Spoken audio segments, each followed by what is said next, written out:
Hello students. So here we are with the third video of Negotiable Instrument Act series. This video deals with section 5 Bill of Exchange. Let's begin. Bill of Exchange. So let's understand the features of a bill of exchange. Before we understand the features, let's listen to a short story here. Bill of exchange, assuming there are two parties here, Mr. X is a seller, Mr. Y is a buyer. अब X ने Y को goods sell किया, तो X से Y की तरफ गए goods. Let's say these goods are worth rupees 50,000. So X sold goods of rupees 50,000 to Y. अब Y के पास 50,000 नहीं है, 50,000 नहीं है, तो उसने बोला मैं बाद में देता हूँ. जैसे उसने बोला मैं बाद में देता हूँ, तो X ने बोला no I don't trust you. क्या भरोसा कि तुम दोगे? नहीं, मेरा 2 महीने बाद पैसे आने वाले हैं, 60 डेज बाद पैसे आने वाले हैं, वो पैसे मैं आपको दे दूंगा. तो X बोला क्या गारंटी की दोगे, राइट? सो अब X उसको एक आइडिया देता है, काम करता हूं मैं आपके नाम पर एक बिल ऑफ एक्सचेंज ड्रॉ करता हूं, जिसको आप एक्सेप्ट कर लो एंड देन 60 डेज बाद आप पे कर देना. तो अब क्या हुआ, X that is the seller, वो एक बिल ऑफ एक्सचेंज ड्रॉ करेगा और उसको भेज देगा Y के पास, और Y उसको एक्सेप्ट करेगा कि yes on such and such date मुझे 50,000 रुपए X को देने हैं, तो वो बिल ऑफ एक्सचेंज एक्सेप्ट करेगा. सो यहाँ पे लेन देन क्या हो रहा है पहले देखते हैं. X is a seller, seller की तरफ से पहले क्या गया Y के पास, द बायर के पास goods. So X seller sells the goods, तो goods are moving from X to Y. उसके बाद जब पैसे नहीं थे, आइडियली पैसे आना था, पैसे नहीं थे, तो seller suggested I draw a bill of exchange. So X एक बिल ऑफ एक्सचेंज ड्रॉ करेगा, ये बिल ऑफ एक्सचेंज ड्रॉ करेगा और Y के पास भेजेगा. अब Y उस बिल ऑफ एक्सचेंज को एक्सेप्ट करेगा मीन साइन करेगा. तो साइन करके बिल ऑफ एक्सचेंज X के पास आ गया. अब बिल ऑफ एक्सचेंज में क्या लिखा है, डेट, अमाउंट, प्लेस, वो सब तो है ही. 60 डेज आफ्टर डेट पे Z और हिज ऑर्डर. अब ये Z की जगह पर X भी हो सकता है, पहले X के साथ देख लेते हैं. पे X और his order a sum of rupees 50,000 for value received. Drawer sign करता है, उसका एड्रेस लिखा होगा, एक्सेप्टर एक्सेप्ट करेगा, साइन करेगा, नेम एंड एड्रेस.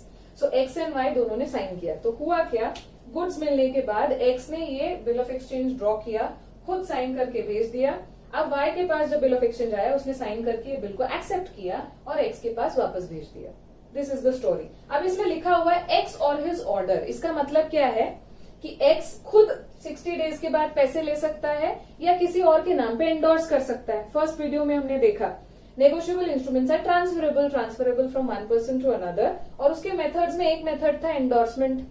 सो अगर ये बेरर, अब ये बेरर इंस्ट्रूमेंट नहीं है क्योंकि X का नाम लिखा हुआ है, तो अगर किसी और को ट्रांसफर करना है तो डिलीवरी से ट्रांसफर हो सकता है क्या? नहीं, इसको एंडोर्समेंट करना पड़ेगा. तो X इसको किसी और के नाम पे भी ट्रांसफर कर सकता है. So this particular amount is payable either to X or his order. So अब होगा क्या, 60 डेज के बाद X Y के पास जाएगा, पैसे लेगा 50,000 rupees.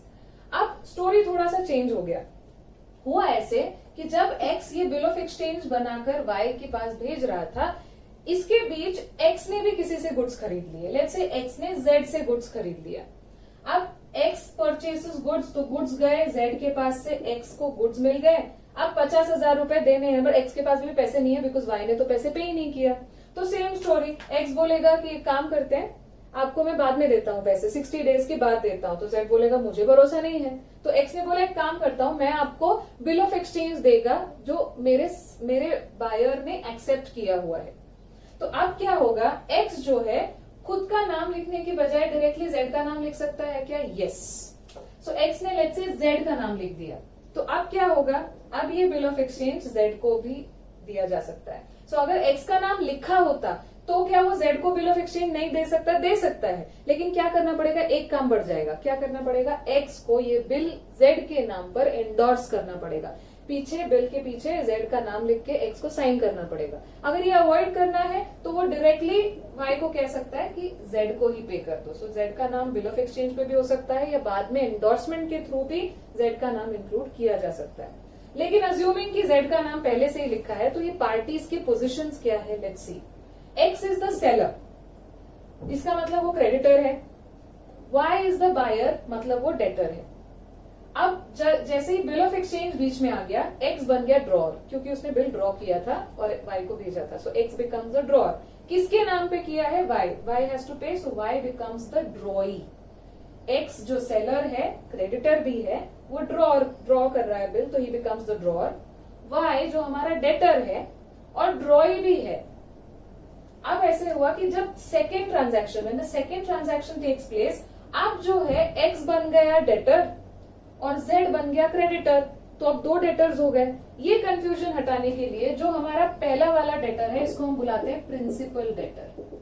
Principal debtor means is the main debtor. इसके आगे जैसे जैसे ट्रांसफर होगा, जैसे अगर जेड ने किसी और से गुड्स खरीदे या किसी और से कुछ लोन लिया है, उसके बदले उसने बिल को और आगे ट्रांसफर किया, M N P Q and so on, तो यहाँ पे बहुत सारे डेटर क्रेडिटर रिलेशनशिप्स बनते जाएंगे। सो कंफ्यूज नहीं होना है। जो पहला बंदा है ना, जो पहला डेटर है, that person is the principal debtor, जो पे करने वाला है, जिसने एक्सेप्ट किया है बिल। सो हमारा जो वाई है, ये प्रिंसिपल डेटर भी है, इसके ऊपर बिल ड्रॉ किया गया है, तो ही इज द ड्रॉर, और उसी ने बिल एक्सेप्ट किया है, तो he is the acceptor. Actually ये पेयर भी है, 60 डेज के बाद पे वाई ही करने वाला है। अब एक्स का क्या पोजीशन है? ही इज द क्रेडिटर, उसने बिल ड्रॉ किया तो हमेशा से ड्रॉर रहेगा। अगर हमने यहाँ पे ओरिजिनली एक्स लिखा होता तो 60 डेज के बाद एक्स जाकर पैसे लेता तो एक्स पेई भी बन जाता, क्योंकि उसको पैसे मिलने वाला है। वाई पेयर है और एक्स जो है वो पेई बन जाता। लेकिन in the mean time x ने भी किसी से गुड्स खरीद लिए, तो उसने वो बिल जो है उसमें पेई की जगह पर खुद का नाम डालने के बदले जेड का नाम डाल दिया। तो अब हमारा जो मिस्टर जेड है, उसको पैसे मिलने वाले हैं 60 डेज के बाद, तो हमारा मिस्टर जेड क्या बन गया? पेई। वो होल्डर भी है और पेई भी है। क्या सीन यहाँ पर खत्म हो जाता है? नहीं, हम चाहे तो इस स्टोरी को और आगे बढ़ा सकते हैं। लेट्स से जेड ने मिस्टर एम से कुछ गुड्स खरीदे, तो ये जो जेड है और ऑर्डर, जेड और ऑर्डर, तो वो चाहे तो किसी और को भी ये ट्रांसफर या एंडोर्स कर सकता है। लेट्स से उसने एम के नाम पे ट्रांसफर कर दिया, तो अब पेई कौन बन जाएगा? एम विल बी द पेई, और क्योंकि बिल ऑफ एक्सचेंज एम के पास है, तो एम विल बी द पेई एंड होल्डर। लेकिन डेटर कौन है? अब यहाँ पे तो बहुत सारे डेटर्स आ जाएंगे, बहुत सारे पार्टीज इन्वॉल्व हो जाएंगे, तो हमारा प्रिंसिपल डेटर हमेशा वाई रहेगा, जो बिल का पेमेंट करने वाला है। सो बिल ऑफ एक्सचेंज कब हुआ, कैसे हुआ? एक्स ने गुड्स सेल किया, वाई के पास पैसे नहीं है, बाद में देता हूं बोला, एक्स भरोसा नहीं कर रहा है, तो एक्स ने क्या किया? बिल ड्रॉ किया। फिर वाई ने उस बिल को एक्सेप्ट किया, और एक्स खुद का नाम डालने के बजाय अपने क्रेडिटर का नाम डालता है, जेड, जो बन गया हमारा पे। अब अगर यहीं पे सीन रुक जा रहा है, तो 60 डेज के बाद पेमेंट लेने कौन जाएगा? Z. Z will be taking the payment, तो जेड हमारा पे और the holder of the bill of exchange. So this is the story. On the basis of the story हम बिल ऑफ एक्सचेंज के फीचर्स देखते हैं। पहला feature, it must be in writing. Obviously it must be writing. Orally रहा तो 60 days, इसका proof क्या है? It must be in writing. Second, it must contain an express order. पिछले वीडियो में सेक्शन 4 प्रोमिसरी नोट जब हमने डिस्कस किया, तो उसमें लिखा था unconditional promise, undertaking to pay. तो प्रोमिसरी नोट में प्रॉमिस टू पे होता है, क्योंकि डेटर खुद बनाता है, डेटर इज द मेकर, यहाँ पे क्रेडिटर इज द मेकर। तो अगर मुझे पैसे लेने हैं किसी से, तो मैं रिक्वेस्ट या प्रॉमिस थोड़ी करूंगी, मैं तो ऑर्डर करूंगी ना, प्लीज पे मी ₹50,000। प्लीज भी बोलने की जरूरत नहीं है। So it should actually contain a order. So contain an express order to pay. तो इसमें भी ऐसा नहीं चलेगा यू ओ मी ₹50,000, नहीं चलेगा, लिखना पड़ेगा pay 60 days after date, pay mister Z और is order a sum of ₹50,000। Just recognising कि हाँ तुमको ₹50,000 देने नहीं चलेगा। तो same to same words use करके बिल ऑफ एक्सचेंज बनाने की जरूरत नहीं है। आप जो भी वर्ड्स डालना है डालो, लेकिन पढ़कर लगना चाहिए that it contains an express order to pay. Second condition भी सेम है, अनकंडीशनल ऑर्डर। जैसे हमने सेक्शन 4 प्रोमिसरी नोट में देखा था, अनकंडीशनल प्रॉमिस होना चाहिए, तो ऑर्डर भी अनकंडीशनल होना चाहिए। 60 डेज आफ्टर डेट, ये सब कुछ तो ठीक ठाक लिखा। For value receive if it rains in June, अगर ऐसा डाल दिया इफ इट रेन्स, मतलब बारिश हो भी सकती है, नहीं भी हो सकती है, मतलब ये कंडीशनल हो गया। सो अनकंडीशनल होना चाहिए, अनकंडीशनल ऑर्डर टू पे। सेक्शन 4 में था अनकंडीशनल प्रॉमिस टू पे। ये रहा signed by the drawer, of course जिसने बनाया वो साइन करेगा। ये लास्ट, ये 7th वाला एक पॉइंट है, यहीं पे कवर करते हैं, एक्सेप्टेंस इज रिक्वायर्ड। तो ये बिल ऑफ एक्सचेंज को तब तक वैलिडिटी नहीं है तब तक जब तक एक्सेप्टर इसको एक्सेप्ट नहीं करता। मैंने लिख तो दिया पे से ₹50,000 आफ्टर 60 डेज, वाई ने साइन ही नहीं किया, तो 60 डेज के बाद जब जेड उसके पास जाता है, पैसे दो 50,000, कौन से 50,000 यहाँ पे लिखे हैं आपने पे करने, मैंने तो साइन ही नहीं किया। सो एक्सेप्टेंस जब तक नहीं होता तब तक आपका बिल ऑफ एक्सचेंज वैलिड नहीं रहेगा।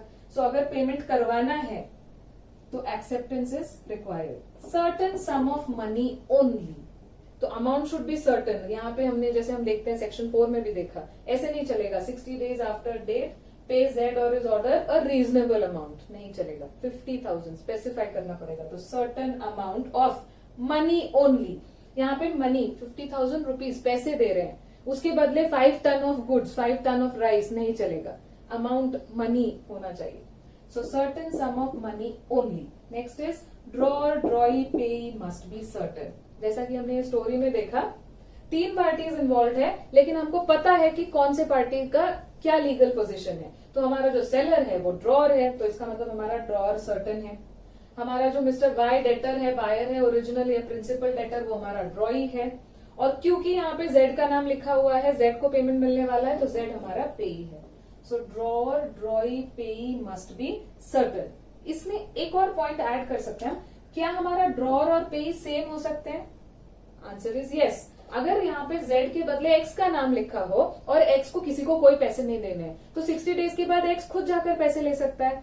सो इसका मतलब हमारा जो ड्रॉअर है वो खुद पेई भी हो सकता है। हमारे स्टोरी में हमने Z को इंक्लूड किया, अगर Z नहीं होता तो पेमेंट किसको मिलता? X को, विच मीन्स ड्रॉअर खुद पेई भी हो सकता है। नेक्स्ट हमने ये कवर किया, एक्सेप्टेंस इज रिक्वायर्ड। एक्सेप्ट ही नहीं किया तो वाई मना कर सकता है पैसे देने से। So acceptance is required, duly stamped. Assume किया जाएगा जो भी अमाउंट कवर्ड है उतने की स्टैम्प ड्यूटी लगी हुई है। So this is bill of exchange. Once again a quick revision. Section 5 of Negotiable Instrument Act deals with bill of exchange. Bill of exchange बुलाने के लिए इंस्ट्रूमेंट जो है उसके कुछ फीचर्स है। क्या फीचर सेटिस्फाई करने? It must be in writing. अब इतने सारे काम जहां में date, amount, parties, obviously it should be in writing. It should contain an express order to pay. ये पॉइंट डिफर करता है from promissory note. Promissory note में प्रॉमिस टू पे होता है, बिल ऑफ एक्सचेंज में ऑर्डर टू पे होगा। Unconditional order, वहां पे था अनकंडीशनल प्रॉमिस, यहाँ पे अनकंडीशनल ऑर्डर रहेगा। Signed by the drawer, this is again a major difference. Promissory note में प्रोमिसर खुद साइन करता है, यहाँ पे जो क्रेडिटर है जिसको पैसे मिलने हैं, the creditor will draw and he will sign. Certain sum of money only, this is a similarity. Amount भी सर्टेन होना चाहिए, it should be money only. Other than money का बिल ऑफ एक्सचेंज नहीं बनेगा। Acceptance is required, obviously Y ने अगर accept नहीं किया है तो पे करने से मना कर जाएगा। And lastly duly stamped. So this is section 5 bill of exchange. So these are the contents of section 5. Next video will cover section 6 check. Till then, happy learning.